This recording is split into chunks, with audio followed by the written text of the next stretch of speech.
بسم اللہ الرحمن الرحیم اللہم صلی علی محمد وعلی آل محمد مبارک وسلم۔ برکات القرآن میں آج سورہ مائدہ کا تعارف۔ سورہ مائدہ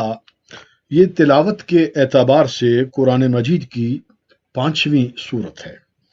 اور ترتیب نزول کے اعتبار سے یہ 113ویں سورت ہے،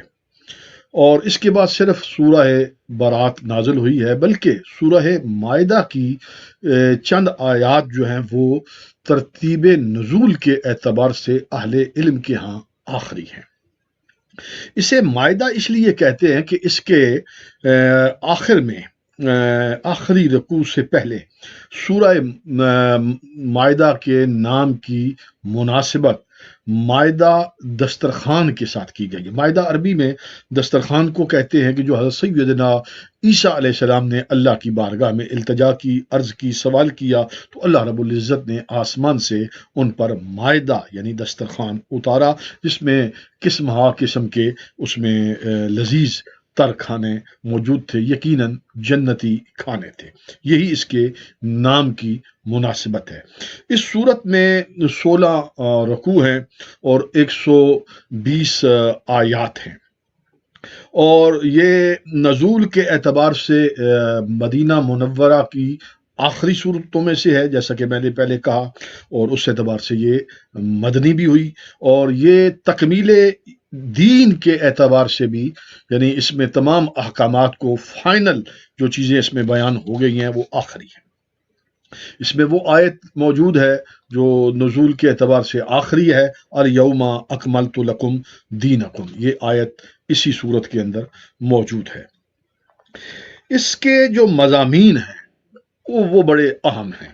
یہ احکام القرآن کی ہی صورت ہے، اور اس میں اسلام کے داخلی نظام کو ڈسکس کیا گیا ہے، اور اس میں حلال و حرام کے احکام کثرت کے ساتھ بیان ہوئے ہیں، بلکہ اس کا جو آغاز ہے وہی حلال اور حرام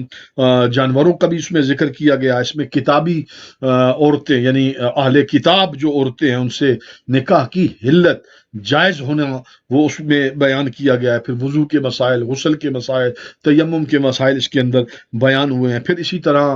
حدود بیان ہوئی ہیں، ڈاکہ زنی، چوری، اس کی جو شرعی سزائیں ہیں اس کا ذکر آپ کو اس سورت مائدہ کے اندر ملے گا۔ پھر اسی طرح قسم کا کفارہ ہے، وہ اس کے احکام بھی آپ کو اسی صورت میں ملیں گے۔ شراب کی حرمت اور جوئے کی حرمت، اس پر بھی اس کے اندر آپ کو کلام مل جائے گا۔ اور پھر حالت احرام میں شکار کرنے کی جو ممانعت کی گئی ہے اس کے حوالے سے بھی اس کے اندر آپ کو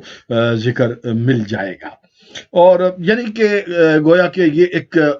بہت ساری جو حدود ہیں اور احکام الہیہ ہیں، احکام القرآن ہیں، وہ اس صورت کے اندر آپ کو اسلام کا ایک داخلی نظام جو ہے وہ اس کے اندر ملے گا۔ جب میں داخلی کہہ رہا ہوں تو اس کا ابتدا اگر آپ دیکھیں گے تو وہ بڑی حسین و جمیل ہے کہ یہ ابتدا میں جو شروع جو لفظ کیا گیا ہے وہ یا ایھا الذین آمنو کے ساتھ کیا گیا ہے، جس میں پہلی بات جو کہی گئی ہے اہل ایمان سے وہ یہ کہا گیا ہے کہ اوفو بالعقود، کہ اپنے وعدوں کو پورا کرو۔ اب یہ اتنا ایک کمپریہنسو جملہ ہے کہ اپنے وعدوں کو، اپنے عہد کو پورا کیا کرو، کہ جس میں ہر طرح کا وعدہ، وہ اخلاقی ہو، معاشی ہو، معاشرتی ہو، ایمانی ہو، مالی معاملات ہوں، اپنوں کے ساتھ ہوں، اللہ کے ساتھ کیا ہوا وعدہ، رسول اللہ صلی اللہ علیہ وسلم کے ساتھ کیا ہوا وعدہ، یا کسی دوسرے انسان کے ساتھ کیا ہوا وعدہ، یا کسی دوسری قوم کے ساتھ کیا ہوا وعدہ، ان کو پورا کرنے کے لیے ایک مسلمان کو پابند کیا گیا ہے۔ بلکہ یہ مومن کا شیوا بتایا گیا، مومن کی عادت بتائی گئی، مومن کی علامت بتائی گئی، اور منافق کی جو علامت ہے وہ وعدہ توڑنا بتایا گیا ہے۔ تو آج اگر ہم اس زاویے سے بھی اگر دیکھیں کہ یہ نصاب تربیت کتنا بڑا ہے، کہ اس وقت اقوام عالم میں مسلمان جس پسماندگی اور میں کہوں کہ رسوائی کا جو ہم سامنا کر رہے ہیں، اس کی ایک سب سے بڑی وجہ ہماری یہ اخلاقی بحران کی ہے کہ ہم وعدہ خلاف ہیں۔ اور دیگر اقوام کو اگر ہم اس طرح سے دیکھتے ہیں تو وہ ہمیں اس میں قدریں بڑھ چڑھ کر نظر آتی ہیں، اور یہی وجہ ان کی دنیاوی ترقی اور دنیاوی عزت کی بھی ہیں۔ اگر ہم دنیا کے اندر عزت چاہتے ہیں، اور جس طرح ہمیں دعا میں کہا گیا کہ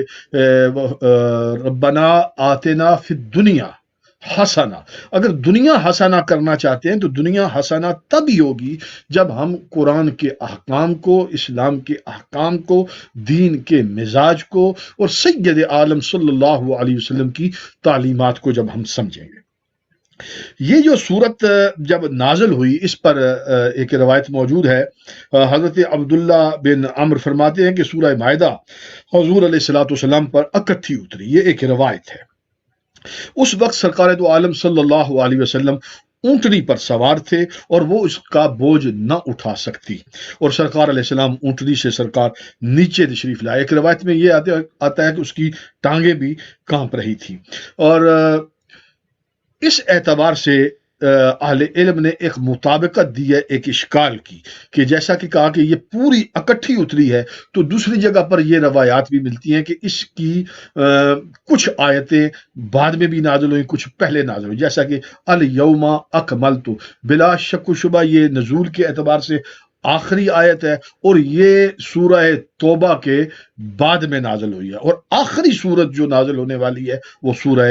توبہ ہے۔ یہ ایک اس کی الگ مطابقت موجود ہے، یعنی نزول کے اعتبار سے اس کے بعد صرف سورہ